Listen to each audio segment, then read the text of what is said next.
अस्सलाम वालेकुम my YouTube family, कैसे हैं आप सब। यहाँ पे शाम का टाइम करीब है और मैं बना रही थी आलू और चिकन का शोरबे वाला सालन। और ये देसी चिकन जो मैंने रखा हुआ था ना, वही मैंने बनाया है। तो सालन बनाने के बाद जो है तकरीबन मगरिब के टाइम नमाज के बाद हम लोग गए थे फिर नानी की दुआ करने। और जो है दिन में बहुत सख्त धूप थी, बहुत ज़्यादा गर्मी थी। तो बस फिर दिन में हम लोग नहीं जा सके क्योंकि बाइक पे जाते हैं ना, और फिर रेहान भी साथ होता है तो काफ़ी ज़्यादा मुश्किल होती है। फिर मैंने सोचा कि शाम के वक्त चले जाएंगे जब थोड़ी ठंड भी हो जाएगी और दुआ करके आ जाएगी, क्योंकि आज जुम्मा है और आज जाना था हमें दुआ करने। तो बस ये मैंने सालन वगैरह बना दिया था। मैंने कहा देखेंगे अगर लेट हो गए तो फिर रोटियाँ जो हैं वो तैयार ही मैं ले लूँगी, लेकिन अगर जल्दी वापस आ गए तो मैं घर पे बना लूँगी। आटा वगैरह मैं गूँध के आई थी और बस हमने दुआ वगैरह की वहाँ पे। और फिर हम लोग चले गए वहाँ से डायरेक्ट बाज़ार से मुझे कुछ ग्रोसरी लेनी थी। फिर यहाँ पे हम CST शॉप है, पता नहीं कौन सा ये है। तो यहाँ पे हर चीज़ मिल जाती है ना। तो यहाँ पे मैंने बस थोड़ी सी चीज़ें ली थी, ख़ास करके मैं चावलों के लिए इधर आई थी। यहाँ ना काफ़ी अच्छे चावल मिल जाते हैं। तो हमारे घर के पास जो मिलते हैं ना, मुझे बिल्कुल भी पसंद नहीं आते। बहुत मोटा चावल होता है और जब जितनी देर भी उसे भिगो के रखो, मतलब वो पतला नहीं होता, लंबा नहीं होता। और यहाँ पे देखें रेहान की खुशी का ठिकाना नहीं था। इसको बिठाने के लिए ट्रॉली ले आए थे हस्बैंड, क्योंकि हमारा तो खैर ग्रोसरी इतनी नहीं थी। मैंने चावल वगैरह ही लिए थे और 2-3 चीज़ें और ली थी। तो यहाँ पर लाइट्स वगैरह ऑन थी। वैसे तो इस वक्त ना शाम हो गई थी और अंधेरा था। बस उसके बाद हमने रास्ते में आइसक्रीम वगैरह खाई और यहाँ पे हम घर पहुँच चुके हैं। तो खैर रोटियां वगैरह मैंने घर पे फिर बना ली थी और खाना वगैरह हमने खाया। और आप लोगों को मैं चावल दिखा रही थी, काफ़ी अच्छे इनके चावल होते हैं। और बस 3-4 चीज़ें और मैंने ख़रीदी थी। और ये है जी नेक्स्ट डे, सुबह का टाइम है तकरीबन 10 बजे का। और मैंने बनाया था नाश्ते के बाद जूस। ये ना मेरे जो ससुर हैं वो गए थे कराची तो मैंगो लेके आए थे हमारे लिए। तो देखिए माशाल्लाह से देखने में भी काफ़ी मज़े का जूस लग रहा था। मैंने इससे ज़्यादा इसमें मैंगो डाले थे। 3 बड़े-बड़े मैंगो का ये मैंने जूस बनाया था। बहुत मज़े का ये बना था। बस ये जूस वगैरह हमने पिया। और आज का जो मेरा ब्लॉग है ना, वो 2-3 दिनों के क्लिप्स पर मुश्तमिल है। तो बस इसमें मुख्तलिफ़ किस्म के क्लिप्स मिलेंगे आप लोगों को, मतलब फुल डे रूटीन नहीं है, इसमें क्लिप्स होंगे। तो बस ये जूस वगैरह हमने पिया, बच्चों को भी दिया। बच्चे मेरे पता है आप लोगों को काफ़ी शौक़ से पीते हैं। बस ये फिर डायरेक्ट रात का क्लिप है। और यहाँ पे मैं ब्लैक चने में लेके आई थी, उनको मैं भिगो के रख रही हूँ। इसमें मैं थोड़ा सा सोडा डालूंगी और पानी डाल के इसको मैंने रात को भिगो के पूरी रात ये भिगोए रहेंगे। उसके बाद सुबह इंशाल्लाह मैं इनको गलाऊंगी। और ये काफ़ी ज़्यादा हेल्दी होते हैं, तो मुझे भी काफ़ी पसंद है इनका टेस्ट। इनकी चाट बहुत ज़्यादा मज़े की होती है। मैं बनाऊँगी इंशाल्लाह, आप लोगों से फिर शेयर करूँगी। और हस्बैंड को भी ना ये उबले हुए ये वाले ब्लैक वाले चने बहुत ज़्यादा अच्छे लगते हैं। तो मुझे कह रहे थे अभी ना इनको पूरा ही पैकेट भिगो के रखते और पूरा ही पैकेट जो है वो बॉयल भी कर लेना सुबह। तो मैंने बस वही काम किया। उसके बाद जो है हम लोग सो गए। और यहाँ पे नेक्स्ट डे है। हाँ, शुक्र है अल्लाह पाक का लाखों करोड़ों बार कि थोड़ी सी बारिश हो गई थी रात को और मौसम थोड़ा सा अच्छा हो गया। अगले दिन तो 3-4 दिनों तक ना बहुत ज़्यादा, पिछले 3-4 दिनों में सख्त गर्मी थी। ऐसे लग रहा था जैसे हम लोग तंदूर के अंदर बैठे हुए हैं, इतनी सख्त गर्मी। और बहुत तेज़ कड़ाके की धूप निकलती थी। तो बच्चों को भी बस बाहर छोड़ ही नहीं सकते थे, लेकिन बच्चे हैं कहाँ, फिर वो घर पे टिकते हैं। तो बच्चों की भी काफ़ी ज़्यादा टेंशन रहती थी ना। तो यहाँ पे रात को खैर गर्मी तो थी, लेकिन सुबह के टाइम फिर बारिश हो गई थी। नमाज का टाइम है, तकरीबन 4:15 के टाइम में उठ जाती हूँ। 4:15 बजे में नमाज़ पढ़ी मैंने। उसके बाद मैं दोबारा से सो गई। मैंने कहा आज मौसम अच्छा है तो मैं काम नहीं करती, थोड़ी सी नींद अपनी ले लेती हूँ। और फिर यहाँ पे 7 बजे का टाइम होगा तकरीबन, तो मैं उठ गई थी। मैंने कहा बच्चों के लिए मैं नाश्ता बना दूँ। तो जल्दी से मैंने पराठे बनाए और आज मैंने थोड़े अच्छे वाले पराठे बनाए थे क्योंकि आज मौसम अच्छा था। तो मैंने कहा नाश्ता कर लेंगे।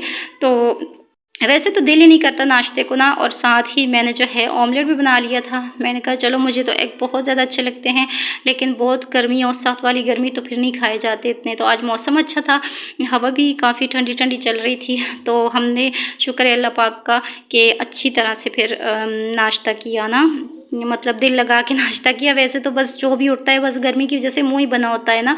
तो यहाँ पे मैं ऑमलेट बना रही थी और साथ में मैंने चाय वगैरह बना ली थी। तो रयान और इबाद जो हैं वो थोड़ी लेट उठते हैं, तो उनके लिए मैं थोड़ा मिक्सचर छोड़ देती हूँ, पर जब उठते हैं तो फिर उनको मैं दोबारा से बना देती हूँ ना। तो यहाँ पे बस लंबा लंबा सा ऑमलेट मैंने बना लिया था तो बस ये मुझसे गोल नहीं हुआ, लेकिन टूटा नहीं था, मतलब साबुत साबुत ही बना था, अच्छा बना था, बहुत मज़े के। इसमें मैंने आज हरी मिर्च नहीं डाली थी, वरना मुझे बहुत ज़्यादा अच्छी लगती है ऑमलेट में, तो फिर जैन नहीं खाता अगर हरी मिर्च उसके मुँह में आ जाए। बस नाश्ता वगैरह किया, उसके बाद मैंने किचन साफ़ किया, और यहाँ पे जैन और इबाद के सूट आए थे, 2 सूट इनका। ये आप लोगों को मैंने ये वाला नहीं दिखाया था, ये ब्लू कलर का इनका सूट है, दोनों भाइयों का एक जैसा है ना। तो ये टेलर ने सिलाई किए थे, तो काफ़ी अच्छी वो सिलाई करती हैं, तो मैं आप लोगों को वही दिखा रही थी। यहाँ पे बस इनके अंदर अब मैं इनको, खैर मैं अभी प्रेस नहीं करूँगी, इनमें मैं इलास्टिक वगैरह डाल के तो फिर रख दूँगी। आप लोगों को मैं सिलाई दिखा रही थी, बहुत अच्छी सफाई के साथ सिलाई की उन्होंने। और रयान के खैर नहीं बने, उसकी बस एक कमीज़ बनी और एक फुल सूट बनाए ना। तो मैंने कहा चलो खैर वो छोटा है, उसके जो रेडीमेड भी वो उसके चल जाते हैं, लेकिन जैन और इबाद जो है वो फिर मदरसे जाते हैं, तो उनकी शलवार कमीज़ें ज़्यादा लगते हैं ना, तो इस वजह से मैंने शलवार कमीज़ बनाई है। और यहाँ पर फिर उसके बाद रात को आंधी तूफ़ान आया था, बारिश हुई थी, फिर घर का बुरा ही हाल हो जाता है। तो मैंने ऊपर से तो खैर कमरे और बरामदा वगैरह वॉश नहीं किया था, झाड़ू लगा दिया था, और जो हमारा सहन है ना और वॉशरूम, उसको मैंने पाइप लगा के धो डाला था। और यहाँ पे मैं इनको गमलों को पानी दे रही थी, पौधों को। ये बेचारे भी गर्मी में सड़ जाते हैं, तो इनकी जगह भी कभी कौन सी हो जाती, कभी कौन सी। अभी फिर कल हस्बैंड ने इनकी जगह चेंज की है, तो वहाँ पे बहुत ज़्यादा धूप लगती थी, तो इस वजह से ना। और साथ ही मैंने ब्लैक वाले चने जो हैं वो नमक और थोड़ा सा सोडा डाल के दोबारा से रख दिए हैं बॉयल होने के लिए। तो यहाँ पे जो मैंने नाप के लिए सूट दिए थे जैन और इबाद के, तो वो भी पड़े हुए थे। सफाई वगैरह सारी मेरी कंप्लीट हो गई थी, तो मोपिंग वगैरह डस्टिंग सब कुछ मैंने कर लिया था। तो फिर यहाँ पे 2 सूट थे, इनको भी मैं ना प्रेस करके रख देती हूँ। वैसे ये पड़े रहेंगे तो फिर मतलब जब पहनने होंगे तो फिर प्रेस मिल जाते हैं, तो फिर काफ़ी ज़्यादा आसानी रहती है। लेकिन प्रेस की हुई ना मिले तो फिर मुश्किल होती, कभी लाइट होती है कभी नहीं होती। तो फिर यहाँ पे मैं आप लोगों को घर दिखा रही थी, और आटा भी हमारा ख़त्म हो गया था। उसकी बाल्टी मैंने धो के बाहर रखी है, तो उसको मैं धूप लगवा के फिर दोबारा उसमें आटा जो है डालती होती हूँ ना। यहाँ पे जो है मैंने ये वाला अपना लोहे वाला तवा निकाला है, और जनाब मैं इस पे बनाऊँगी आज तंदूरी रोटी। तो आज मुझे ना बहुत ज़्यादा तंदूर वाली रोटी की याद आ रही थी, तो हस्बैंड गए हुए थे कहीं शादी पर, तो मैंने कहा चलो मैं ही हूँ और इबाद और रयान है, तो हम लोग तंदूरी रोटी बना के खा लेते हैं। सालन जो है वो थोड़ा सा फ्रिज में रखा हुआ था, मैंने कहा चलो आजकल सालन ना भी हो तो भी तंदूरी रोटी के साथ तो खैर मैंने मिर्ची तल ली थी, और साथ ही रायता वगैरह बना लिया था, तो ये भी काफ़ी होता है। बस यहाँ पर तंदूर की स्टाइल से मैं बना रही थी मोटी मोटी सी रोटी, और थोड़ी मुझसे टेढ़ी बेढ़ी बन गई थी, पहली रोटी थी तो इस वजह से।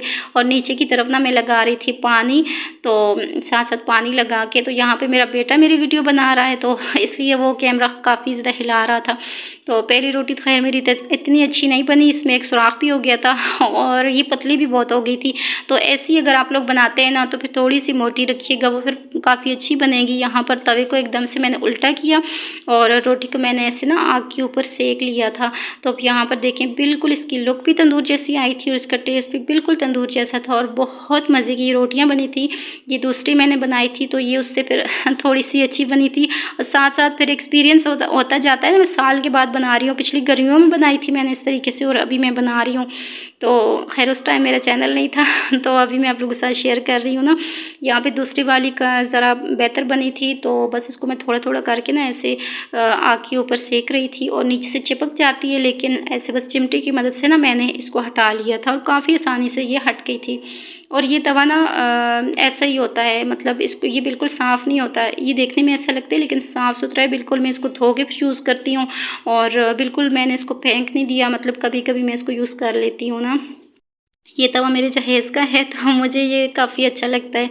यहाँ पर कल मैंने लस्सी बनाई थी तो मक्खन निकला था माशाल्लाह से। घर में बनाया हुआ दही था तो उससे मक्खन काफ़ी अच्छा निकलता है। तो कुछ मैंने खुद खा लिया था और कुछ यहाँ पे बच गया था, तो मैं इधर तंदूर की रोटी पे मक्खन लगा रही थी और मुकम्मल देसी स्टाइल में आज मेरा खाना था। तो मैंने पहले 2 रोटियाँ बनाई, मैंने कहा ये 2 बनाती हूँ ना, छोटी-छोटी थी, इतनी बड़ी नहीं थी। तो लेकिन फिर मुझे थोड़ी लालच हुई, मैंने कहा नहीं इतने मज़े की लग रही हैं और मुझे भूख भी काफ़ी लग रही थी। फिर मैंने तीसरी भी बना डाली और तीसरी ना उन दोनों से भी ज़्यादा अच्छी बनी थी और बिल्कुल नरम-नरम और फूली-फूली बहुत अच्छी ये बनी थी ये वाली ना। ख़ैर मैंने फिर एक भी पूरी नहीं खाई। मैंने कहा चलो तंदूर वाली रोटी तो चाय के साथ भी अच्छी लगती है, तो मैं चीज़ों को ज़ाया नहीं करती। अल्हम्दुलिल्लाह अल्लाह पाक ने रिज़्क दिया है तो उसको ज़ाया नहीं करना चाहिए। तो फिर मैंने हॉटपॉट में रख दी, मैंने कहा चलो चाय के साथ खा लेंगे बाद में बच्चे भी।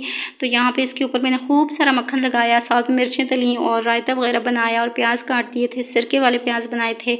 और आप लोग भी ट्राई कीजिएगा ये तंदूरी रोटी और मुझे अपनी दुआ में याद रखिएगा। चैनल को सब्सक्राइब नहीं किया तो कर दीजिए, वीडियो को लाइक कर दीजिए। अल्लाह हाफ़िज़, बाय बाय।